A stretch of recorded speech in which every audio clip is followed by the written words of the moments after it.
भगवान ने कहा, देवियों, नारी का धर्म होता है पति की सेवा करना।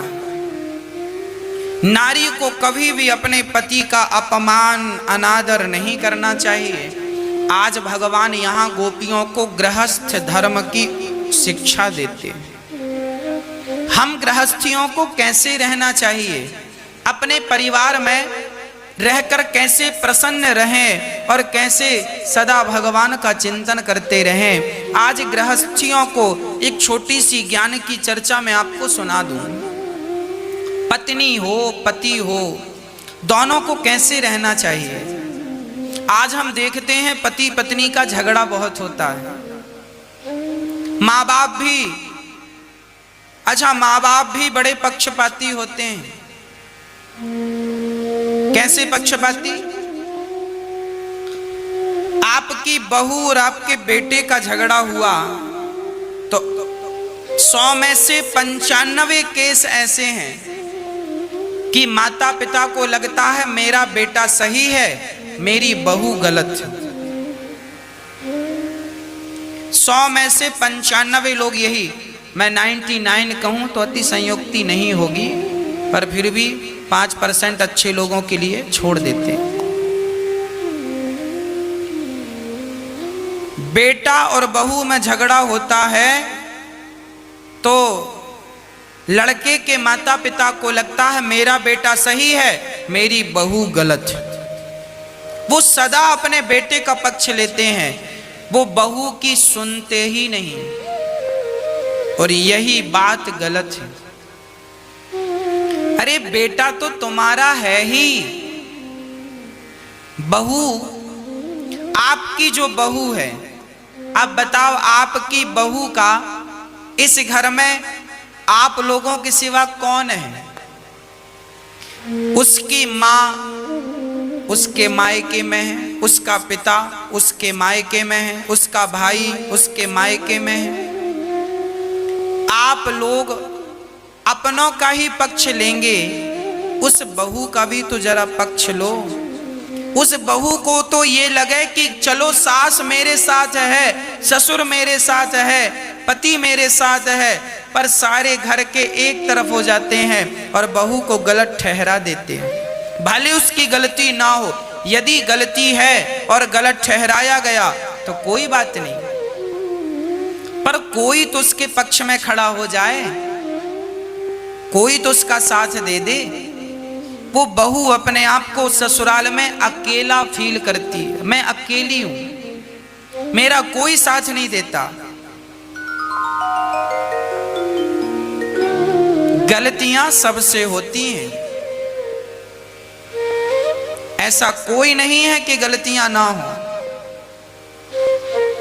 परंतु गलतियों को सुधारने का मौका भी बड़ों को देना चाहिए। एक बार गलती की है आपकी बहू ने, आपके बेटे ने, उसे मौका दो। फिर गलती की है, समझाओ प्यार से। आप पति पत्नी का झगड़ा हो तो माता पिता सास ससुर सबको साइलेंट ही रहना चाहिए, ज्यादा बोलना नहीं चाहिए। ज्यादा बोलने से रिश्तों में और खटास आती है। एक बात और है, पति पत्नी के झगड़ा में जो बोलता है वो सबसे बड़ा मूर्ख होता है। कहो मैया जी, आज तक हमने ये जाना है कि पति पत्नी के झगड़े में जो बोलता है वो सबसे बड़ा मूर्ख है। इसलिए भाई, पति पत्नी ने आज झगड़ा किया है, कल दोनों एक हो जाएंगे, तुम सदा के लिए बुरे बन जाओगे। पति पत्नी के झगड़े में कभी नहीं बोलना चाहिए। समझदारी है, चुप रहो। माता पिता को चाहिए दोनों को खड़ा करो और दोनों को समझाओ, बेटा ये गलत निर्णय है, ये सही है।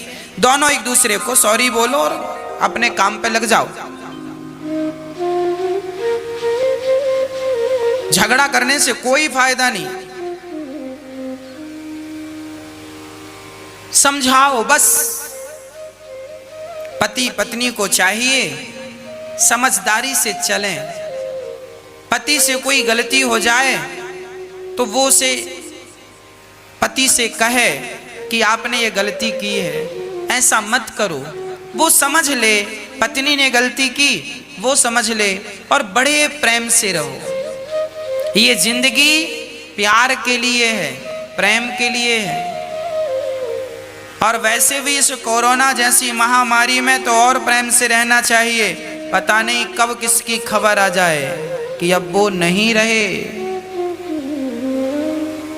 कब किसकी बीमारी हो जाए, कब कौन बीमार हो जाए और चला जाए।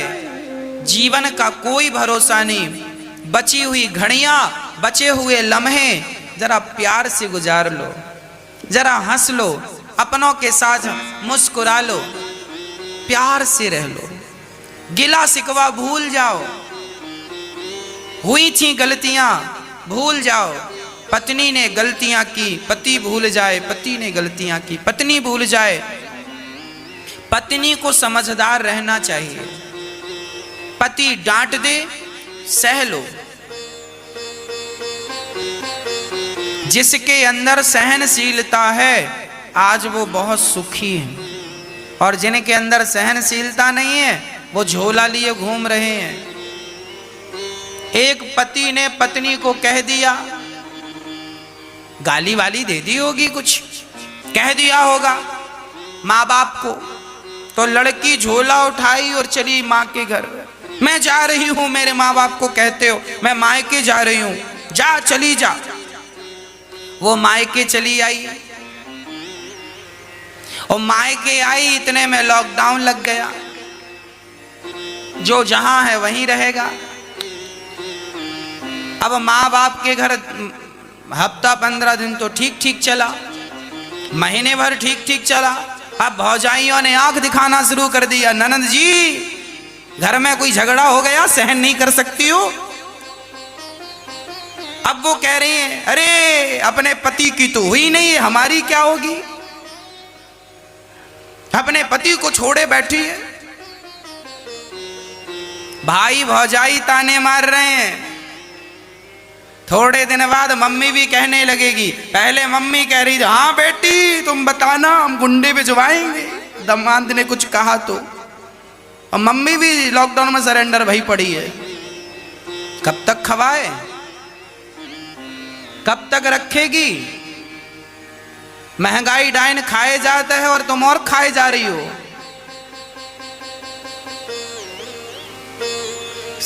कान खोलकर सुन लेना, तुम्हारा मायका तब तक ही मायका है जब तक शादी नहीं हुई। शादी हो गई, शादी के बाद 2 दिन 4 दिन को आओगी तो सम्मान मिलेगा, और महीने भर पड़ी रहोगी तो फिर ननद बर्तन धुलवाएगी। धुल पोंछा और लगा, और मेरे पांव भी दबा देना।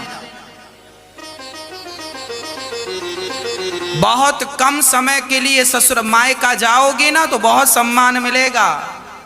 हाँ ननद जी आई हैं, बहन जी आई हैं, और पड़ी रहोगी। गंगा का पानी भी गड्ढे में भर जाए, अपनी धारा से टूट जाए तो गड्ढे का पानी वो भी सड़ जाता है। गंगा का पानी गड्ढे में भर जाए तो गड्ढे के पानी में कोई नहाता नहीं है, बहता पानी शुद्ध होता है। जो पत्नी पति के साथ है वही शुद्ध है। जो पत्नी अपने पति को छोड़कर बैठी है उसका भविष्य बहुत खतरे में है।